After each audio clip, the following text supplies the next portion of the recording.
Hi guys! Welcome to my YouTube channel. Sa video na to, gagawa ko ng terrace railings. By the way, ito nga pala ang unang project ko. So ito guys ang hitsura na before bago natin gawin tong project na to. So kailangan nating i-layout yung pagbabao na ng tubular natin ng mga railings. So ang standard nito is 80 cm pero this case sa akin ginawa nating 95 cm para hanggang bewang ko.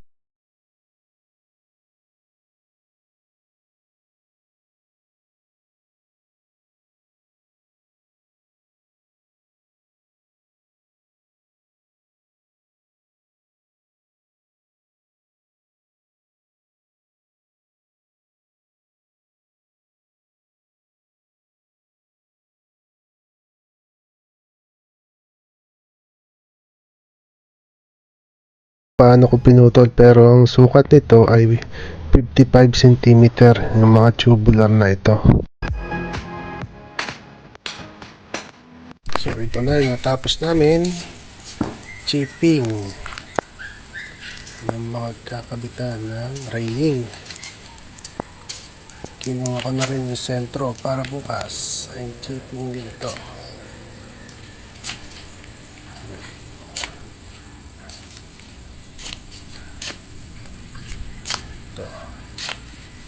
Ito yung sentro niya. Nagtabas na rin ako ng tubular. So bukas welding, continuation ng chipping. Good morning guys, day 2 na tayo. Inumpisahan ko ng buuin yung mga railings. Winelding natin base doon sa drawing natin sa plano.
So guys, umpisahan na nating buuin ang ating project. So stay tuned guys.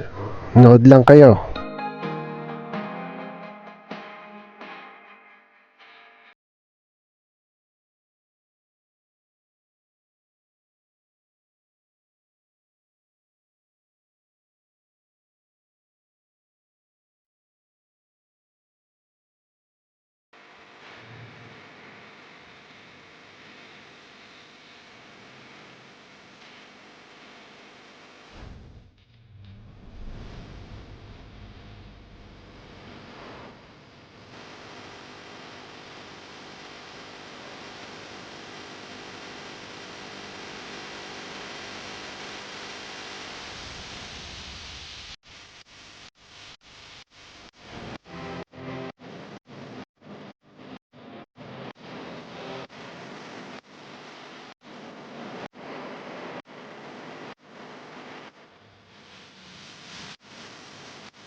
Good morning guys. Fiesta dito sa medyo maulan. So gagawin ko ngayon is i-layout ko itong handrail. Maghapon ko gagawin kahit fiesta maulan. Gagawin natin. Ito gagawin ko itong handrail. So layout, pupul weld natin yung mga naka-spot weld natin. So, yun. Natin mamaya kung anong magagawa natin. Kung anong matatapos natin sa maghapon.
Tapos ko na i-full weld to guys. So nililinis ko na, ginagrind yung mga sobrang pinag-weldingan for painting na to.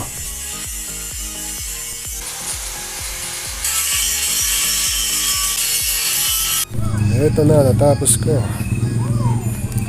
Ready for painting na bukas. Namasilyahan ko na. For painting na. Tignan natin sa labas. Ito sa isang balik ko na dito, hindi ko pa natapos. Yan ang kabuuan. Bukas mapinturahan.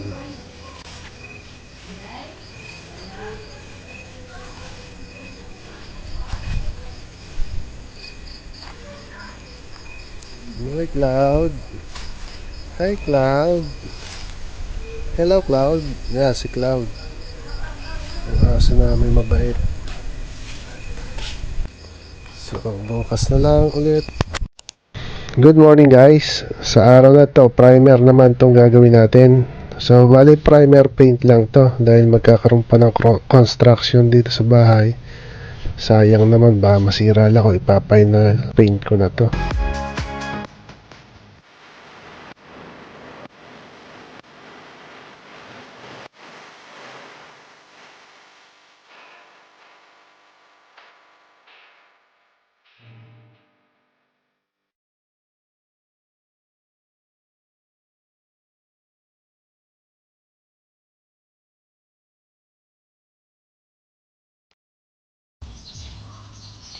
Babaguhin ang bubong nito.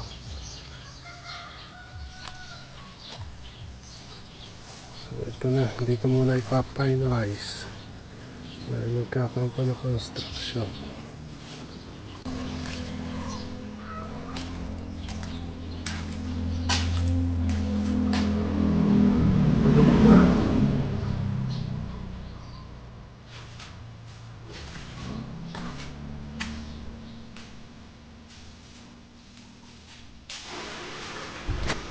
So ito guys, yung natapos ko. So meron pa akong next update dito. Tatapusin na ito after na construction dahil babaguhin bubong ng bahay. Tapos ipa-final coat ko na ito. Ang plano ko dito is gawing black yung color ng railings para medyo modern ang dating. Kung nagustuhan nyo itong video ito, please like, comment, and subscribe to my channel.